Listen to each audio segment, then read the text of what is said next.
It was an ordinary day. The sun was almost down and a cool breeze was stirring the leaves on the trees. I was sitting in the car tired, but not from work, but because of her absence. Another mediocre day, I thought. After the shift was over, I had to take the guys home.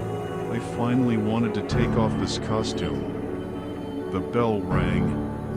It was the boss. I'm listening, Alexei. Murat, are you still on the line? Not yet, but I was really hoping for it. It's an urgent matter. I'll send the address. Go take a statement. The criminologists will be on the spot in half an hour. Murder? Unknown. Take a survey and you're free for today. Got it. I sighed with regret.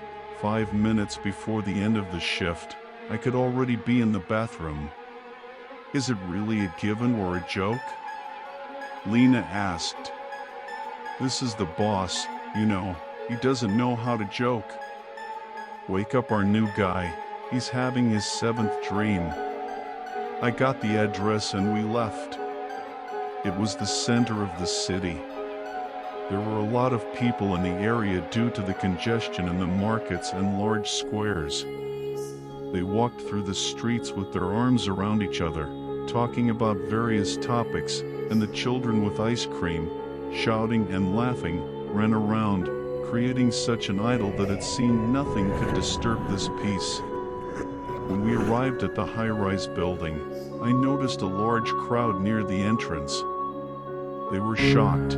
Some were holding their heads in disbelief. Our journey took longer than I thought. I decided to myself, seeing a group of criminologists working in the area, which was closed off by yellow tape from the townsfolk. We got out of the car and walked towards them. I lifted the ribbon and saw a covered corpse.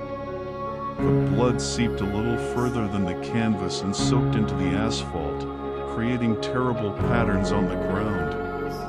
One of the forensics girls made eye contact with me and I recognized her. Aaliyah, do you know anything? Hi, there is nothing at the scene except a corpse with a doll in its hands. We barely straightened our arms, a girl of about 28 years old.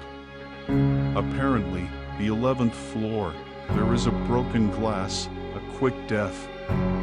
There are no signs of violence. The preliminary version is suicide. I need to take some more pictures and I will send a report. By the way, they're waiting for you upstairs. Where's the doll? As a thing, the evidence passes. They sent it to the bureau. We entered the building and I showed the police officer my ID. He walked us to the elevator and we went up. There were people in a state of shock in the stairwells. Apparently many people knew the deceased. The police interviewed several apartments, but there was no accurate data to form an overall picture.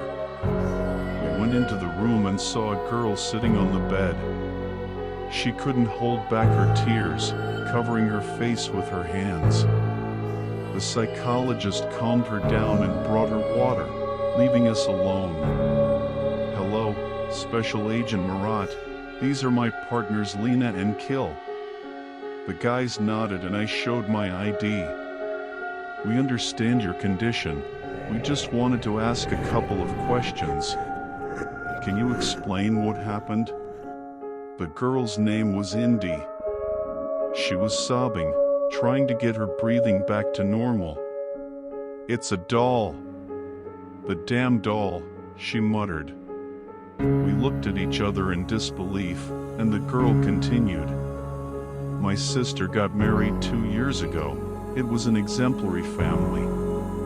They had a baby girl, Mia, a wonderful child. At first everything was fine, but 6 months later she was diagnosed with anemia. The girl was weak and pale. Eventually heart problems began and she was often ill. The intensive care course didn't help, and the doctors just shrugged. My sister couldn't find a place for herself. She lost hope of curing Mia with modern medicine and began to be interested in other methods. Back then, there were rumors about a puppet master, a member of an occult order. It was said that he sewed dolls from dead children, and the spirits that inhabit these creepy toys heal, and if the child is seriously ill, prolong life. Of course, these were just rumors, but the sister, having lost all hope, turned to him. The master sewed the doll, but after receiving the gift, Mia lived only a few days. One morning she was found dead, the child's frozen hands clutching the doll to her chest with such force that they could not unclench. The girl was buried with the toy. My sister couldn't come to her senses for a long time. I couldn't see the life in her eyes anymore.